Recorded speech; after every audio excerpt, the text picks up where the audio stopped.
I know I say this about a lot of mods who present themselves as anything less than 100% serious all the time, but when I downloaded Pizza Tower Guy, I was not exactly expecting him to be as thought out as he is. I mean, look at him. I'm not the biggest fan of how he's designed, but from an objective standpoint, this guy certainly subverts expectations. Let's dive into why. Starting with his moveset, Pizza Tower Guy has a few interesting concepts. Firstly, like a few other characters I've covered, PTG's jump can charge up to increase its height, but unlike those characters, Basinga, the creator, made the smart decision to allow you to hold the charging phase indefinitely, which also gives PTG a functional crouch. Areas where you are expected to crouch to progress are pretty common in SRB2, yet many mods seemingly forget about allowing you to do this and therefore softlock you if you can't complete the Fang or Amy path instead. It is really nice to see how cleverly the ability was integrated into the moveset though.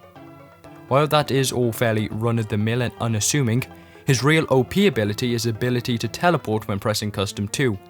It teleports you to the next checkpoint at the cost of all of your rings and tiers, a concept we'll get to in just a sec.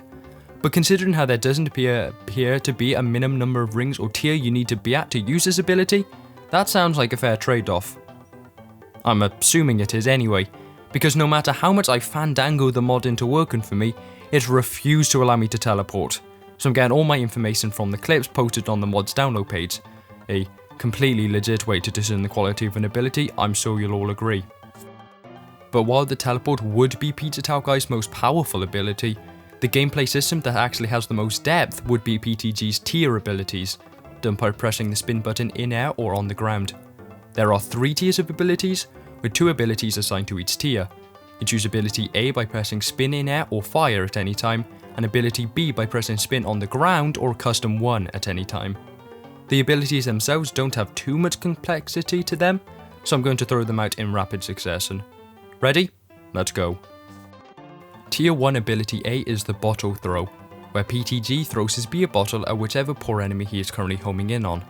It's Fang's pop gun, if Fang was a barely functioning alcoholic with a ceaseless supply of cheap Bud Light. Tier 1 ability B is the slide. It's a reskinned spin dash, using it in midair sadly doesn't give PTG some form of drop dash, no further information is really required. Tier 2 ability A is the tummy ache, which causes PTG to projectile vomit out a bunch of rings, the recoil of which is great enough to function as an additional jump. Or it might also be the yellow spring he leaves behind afterwards. It also appears to spawn a bunch of these tiny pig-faced weirdos, which I can only assume are Pizza Tower Guy's character chows. The fact that they too hold beers should probably be cause for concern for whatever child protection services are unfortunate enough to be responsible for this guy's area. Tier 2 ability B is the Kamehameha. I don't watch Dragon Ball, please bully me in the comments if I butcher that pronunciation. As for the ability, it's pretty much just another homing projectile, but the sprite used is disturbing. Tier 3 ability A is Raids, speeding you up while you unleash a flurry of fists on any opponent nearby. It doesn't make you invulnerable or give you any real traversal upgrades, so I think the ability is pretty underwhelming when considering the amount of time required to slowly level up to Tier 3. Tier 3 ability B is the Bible, which gives you a random seal type, and if playing in multiplayer, also gives your teammates 50 rings as well. In single player though, it's a little underwhelming that a randomized sealed is the final ability that you have to wait so long to be able to use. In my opinion, the tier system is an interesting concept, but I find that its integration into the game is a little poorly done. While the idea of ability tiers would probably cause most people to assume each ability is an increasingly powerful version of the ability from the tier before, that isn't really the case here. For example, Tier 1 ability B is a traversal ability, Tier 2 ability B is a projectile, and Tier 3 ability B is a support ability. Not one of them has any correlation to the one before it. Keeping in mind that there is no way to select an ability from a lower tier than you currently are, that means that any useful abilities from the lower tiers are locked out until you use the abilities and get drained back to Tier 1. Criticism is ultimately pointless if you are unable to provide a way to improve what is being criticized though. Luckily, I have a few suggestions. 1. Change how the abilities are laid out so that the abilities are more consistent.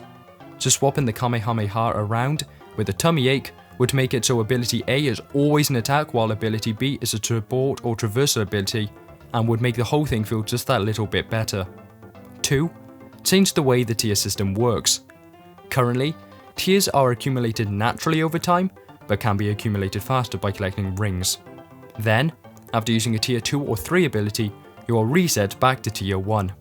Causing tiers to be based off your ring count and then allowing you to select what tier you are currently on by pressing the custom 3 button would cause the whole thing to feel more like a sense of progression rather than to time obligation, and would also give a sense of pressure not to lose your rings, which makes the fact that half of his abilities are attacks make more sense. And in just 2 steps, you have greatly improved the central gimmick of this character, at least in my opinion. Many mod creators for SLB2 seem to have this idea that, in order to make a mod funny, all that is needed to be done is to have the character's sprites and art style morph and change constantly. In their mind, doing that automatically makes the mod funnier. Luckily, I'm of the exact same mindset. The default sprites are fine enough. They aren't particularly complex or exaggerated, but they get the job done. The design, however, is pretty much unexplainable.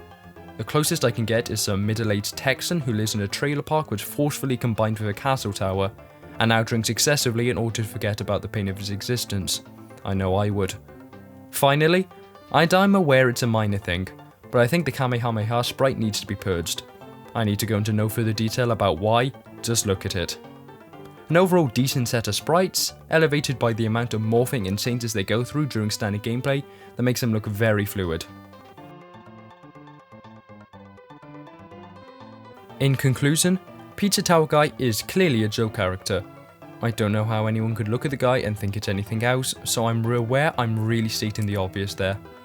I think the central tier system is a good idea that could definitely be further improved on, and the fusion of the crouch and high jump into one ability is genuinely really smart. It is, however, brought down a few points by the fact that the teleport ability doesn't seem to work, and considering the amount of time I spent trying to fix it, I think this might actually be a problem with the mod itself, not me. Then again, I've said that about plenty of mods in the past, only to get proven wrong.